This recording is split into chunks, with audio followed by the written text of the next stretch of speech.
27வது வசனம். புறஜாதிகளுக்குள்ளே விளங்கிய இந்த ரகசியத்தில் உள்ள மகிமையின் ஐஸ்வர்யம் இன்னதென்று தேவன் தம்முடைய பரிசுத்தவான்களுக்கு தெரியப்படுத்த சித்தமானார். கிறிஸ்துவானவர் மகிமையின் நம்பிக்கையாக உங்களுக்குள் இருப்பதே அந்த ரகசியம். கிறிஸ்துவானவர் மகிமையின் நம்பிக்கையாக உங்களுக்கு உள் இருப்பதே, உங்களுக்குள் குடியிருப்பதே, உங்களுக்குள் வாசமாயிருப்பதே அந்த ரகசியம். ஒரு ரகசியத்தை சொல்றாரு, ஒரு ரகசியத்தை சொல்றாரு. நம்ம ஊர்ல சொல்லுவாங்க, எவ்வளோ ஒரு ரகசியத்தை சொல்றோம்ல, யார்ட்டையும் சொல்லிடாத, சொல்லாதீங்கன்னா கண்டிப்பா நம்மளால சொல்லிடுவான் போயிட்டு. இங்க ஊழியக்காரர் மூலமாய் ஒரு ரகசியத்தை சொல்றாரு. கிறிஸ்துவானவர் மகிமை நம்பிக்கையாக உங்களுக்குள் குடியிருப்பதே, உங்களுக்குள் வாசமாயிருப்பதே, உங்களுக்குள் தங்கி இருப்பதே அந்த ரகசியம் என்று சொல்லுகிறார். இருக்கிறீங்களா? கிறிஸ்துவானவர் எப்படிப்பட்ட நம்பிக்கையாக நமக்குள்ளே இருக்கிறார்? மகிமை நம்பிக்கை. எல்லாம் சொல்லுங்க, மகிமை நம்பிக்கை. என்ன நம்பிக்கை? செத்து போன நம்பிக்கை இல்ல, ஒன்னத்துக்கும் பிரயோஜனம் இல்லாத நம்பிக்கைலாம் இல்ல. சில ஆட்கள் பாருங்க, ஒன்னத்துக்கு பிரயோஜனம் இல்லாத நம்பிக்கை கிடப்பா பாருங்க. கடைசியில் பார்த்தா ஐயோ நம்பனே ஒண்ணுமில்லா போச்சு, அது ஒண்ணுமில்லாத காரியம், அதை போய் நம்பிட்டு கிடந்திருக்கேன் 15 வருஷம் வேஸ்டா போச்சு. மகிமை நம்பிக்கை. எல்லாரும் சொல்லுங்க, மகிமை நம்பிக்கை. ஏதோ ஒண்ணுமில்லாத காரியத்தை நம்பிட்டு கிடக்கலங்க. மகிமை நம்பிக்கை. என்ன நம்பிக்கை? மகிமை நம்பிக்கை. சரி, மகிமை நம்பிக்கை என்றால் என்ன? மகிமை நம்பிக்கை என்று சொன்னால் எல்லாம் கவனிங்க. மகிமை என்றால் ஒளி என்று அர்த்தம், பிரகாசம் என்று அர்த்தம். நம்பிக்கை என்றால் எதிர்காலம் என்று அர்த்தம். மறுபடியும் சொல்றேன், கவனிங்க. மகிமை நம்பிக்கை. அப்ப மகிமை என்றால் என்ன? ஒளி என்று அர்த்தம், பிரகாசம் என்று அர்த்தம். நம்பிக்கை என்றால் எதிர்காலம் என்று அர்த்தம். எனவே கிறிஸ்துவானவர் எப்படிப்பட்ட நம்பிக்கையாக நமக்குள்ளே இருக்கிறார் என்று சொன்னால், மகிமை நம்பிக்கையாக, ஒளிமயமான எதிர்காலமாக நமக்குள்ளே என்ன செய்கிறார்? அவர் இருக்கிறார். எல்லாம் சொல்லுங்க, ஒளிமயமான எதிர்காலமாக எனக்குள்ளே இருக்கிறார். எப்படிப்பட்ட எதிர்காலம்? ஒளிமயமான எதிர்காலம். பக்கத்துல கையை பிடிச்சு சிரிச்ச முகத்தோடு சொல்லுங்க பாருங்க, ஒளிமயமான எதிர்காலம் உங்களுக்கு இருக்குது. நல்லா சொல்லுங்க, ஒளிமயமான எதிர்காலம் உங்களுக்கு இருக்குது. ஆமா, ஒண்ணுமில்லாத எதிர்காலம் கிடையாது. எதிர்காலம் எப்படி இருக்க போகுது பாஸ்டர்? யாருக்கு தெரியும்? இல்ல இல்ல இல்ல, சொல்ல முடியும். என்ன சொல்ல முடியும்? ஒளிமயமான எதிர்காலம், ஒளிமயமான பிரைட்டான ஃபியூச்சர் எனக்கு என்ன செய்யுது? இருக்குது. ஆமென். ஒளிமயமான எதிர்காலம் எனக்கு என்ன செய்யுது?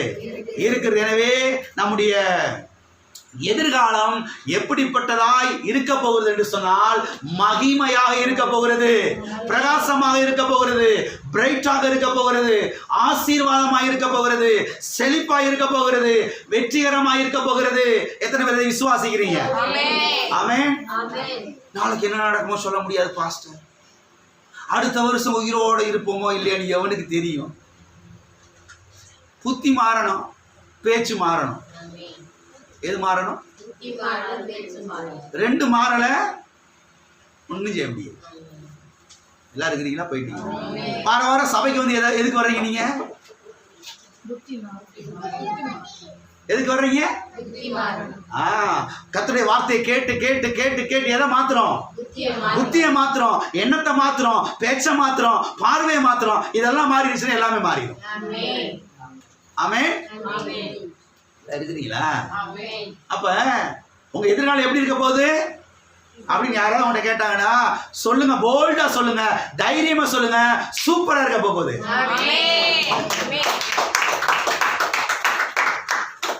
சில ஆண்டுலாம் வாயை திறந்து கேட்டவே கூடாது, நம்ம காது அழுகி போயிடும். என்ன சிஸ்டர் எப்படி இருக்கிறீங்க? இந்த இருக்கம்ல, சபைக்கு 10 வருஷமா வந்தோம், இந்த இருக்கம்லவா என்னத்தை சொல்றது? இவ்வளவு வருஷம் என்னத்தை பிரசங்கம் கேட்டீங்க, என்னத்தை வார்த்தையை கேட்டீங்க, என்னத்தை சத்தியத்தை கேட்டீங்க? சொந்தக்கார யாராவது கேட்டா என்னம்மா எப்படிமா இருக்கு அந்த இருக்கும்ல உயிரோட இப்படியா பேசுறது? புத்தி இல்லாம இவ்வளவு வருஷமா வசனத்தை கேட்டுச்சு. தைரியமா பேச வேணாம். பாக்கெட்ல ₹1 இல்லாட்டினாலும் தைரியமா பேச வேணாம். எல்லாம் இருக்கிறீங்களா? பாஸ்டர் ஒண்ணுமே இல்லாம எப்படி பேசுறது? உங்ககிட்ட தான் இல்லைங்க, உங்க அப்பாட்ட நிறைய இருக்குல்ல. எந்த அப்பாட்ட? இங்க இருக்காரு அந்த அப்பாட்ட இல்ல, பரலோக அப்பாட்ட. அவர்கிட்ட இருக்கிறது ஒண்ணுதான், உங்ககிட்ட இருக்கிறது ஒண்ணுதான். உங்களுக்கு தேவைன்னு அடுத்த சமயம் செகண்ட்லயே அங்க டிரான்ஸ்ஃபர் ஆயிரலாம். எல்லாமே அடுத்த செகண்ட்லயே. அதனால அவர்கிட்ட நிறைய இருக்கிறது ஒண்ணுதான், உங்ககிட்ட இருக்கிறதும் ஒண்ணுதான். கர்த்தர் சொல்றாரு, என்னுடைய மகனே என்னுடையதெல்லாம் உன்னுடையது. பாஸ்டர் இருக்கிறீங்களா? லூக்கா எழுதின சுவிசேஷம் 15 அதிகாரத்துல கர்த்தர் சொல்றாரு, மகனே என்னுடையதெல்லாம் உன்னுடையதா இருக்கிறது. அதனால உங்க பாக்கெட்ல, உங்க பர்ஸ்ல, உங்க பீரோல ₹1 கூட இல்லாட்டாலும் பரவாயில்ல, விசுவாசமா பேசுங்க. எப்படி பேசுங்க? விசுவாசமா பேசுங்க. விசுவாசம் எல்லாத்தையும் கொண்டு வந்துடும். விசுவாசம் எல்லாத்தையும் கொண்டு வந்துடும். ஆமென். அப்ப எதிர்காலம் எப்படி இருக்க போகுது?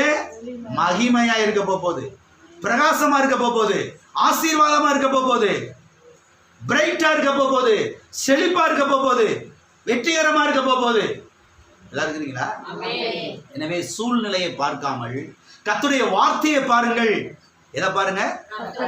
சூழ்நிலையை பார்க்காதீங்க. ஒண்ணும் இல்ல, எங்க ஒண்ணும் சூழ்நிலையை பார்க்காதீங்க. சூழ்நிலை அடுத்த நிமிஷத்துல என்ன செஞ்சிடும்? மாறிடும். தேவன் அவருடைய வார்த்தை மாறவே மாறாது.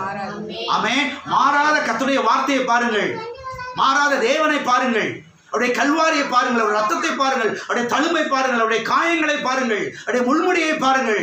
எல்லாம் என்ன செய்யும்? மாறும். சூழ்நிலைகள் கண்டிப்பா மாறும். அந்த வியாதி மாறும், அந்த தோல்வி மாறிடும். ஆமென். அந்த பயம் மாறும், அந்த தீமை மாறும். ஆமென்.